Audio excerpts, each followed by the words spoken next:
মানব পাচার রোধে সচেষ্ট রয়েছে সরকার। নারী পাচার নিয়ে তৈরি সিনেমা মেঘনা কন্যার বিশেষ প্রদর্শনীতে কথা বলেছেন স্বরাষ্ট্রমন্ত্রী। বুধবার সন্ধ্যায় রাজধানীর মহাখালীর এসকেএস টাওয়ার সিনেপ্লেক্সে এই প্রদর্শনী হয়। ভিন্ন দুটি সামাজিক অবস্থানের নারীকে নিয়ে এই সিনেমা, বলছেন পরিচালক।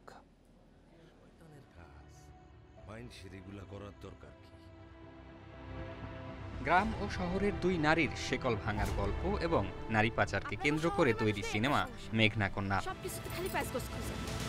এতে অভিনয় করেছেন কাজী নওশাবা আহমেদ, ফজলুর রহমান বাবু, সাজ্জাদ হোসাইন, সেমন্তী সৌমি, শতাব্দী ওয়াদুদ সহ অনেকে। বুধবার সন্ধ্যায় সিনেমার বিশেষ প্রদর্শনীর আয়োজন করা হয় মহাখালী এসকে টাওয়ারের সিনেপ্লেক্সে। এ সময় সিনেমার নানা দিক নিয়ে কথা বলেন শিল্পীরা। সেটা যেহেতু বাস্তব ঘটনা অবলম্বনে একটা সোশ্যাল অ্যাওয়ারনেসের উপর, তো আমরা অনেক কষ্ট করেছি আর ফল তো পাচ্ছি। সিনেমাটা এটা নারী পাচারের উপরে একটা গল্প, অভিনয় সমৃদ্ধ নাটক, মানে সিনেমাটা। নির্মাতা ফুয়াদ চৌধুরী জানান, গ্রামীণ পটভূমিতে নির্মিত সিনেমাটিতে নারী পাচারের মতো একটি কঠিন বিষয় তুলে ধরা হয়েছে।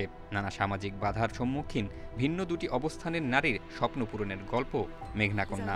মানবাধিকার নিয়ে কিছু কাজ করতে যেয়ে একটা সত্যি ঘটনা দেখি যে একটা কাপল একটা গাজীপুর থেকে 5টা মেয়েকে নিয়ে পাচার করে দিয়েছে।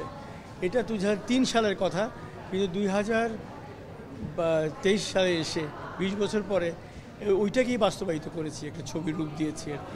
প্রদর্শনীতে উপস্থিত ছিলেন স্বরাষ্ট্রমন্ত্রী আসাদুজ্জামান খান। অবৈধভাবে বিদেশে গিয়ে যারা প্রতারণার শিকার বা আটক হয়েছেন তাদেরকে ফিরিয়ে আনার কথা বলেন তিনি। 33 জন বাঙালি, আমি বলছি এগুলি বাঙালি হতেই পারে না, কারণ আমাদের এত বাঙালিরা একদম অস্ট্রেলিয়া পর্যন্ত গিয়েছে, এটা হয় না। তো পরে শুনলাম তারা মালয়েশিয়া গিয়েছে, মালয়েশিয়া থেকে অস্ট্রেলিয়া গিয়েছে। আমি অ্যাম্বাসেডরকে আমরা আশ্বস্ত করেছি আমাদের বাংলাদেশের কেউ হলে অবশ্যই আমরা তাকে ফেরত নিয়ে আসব।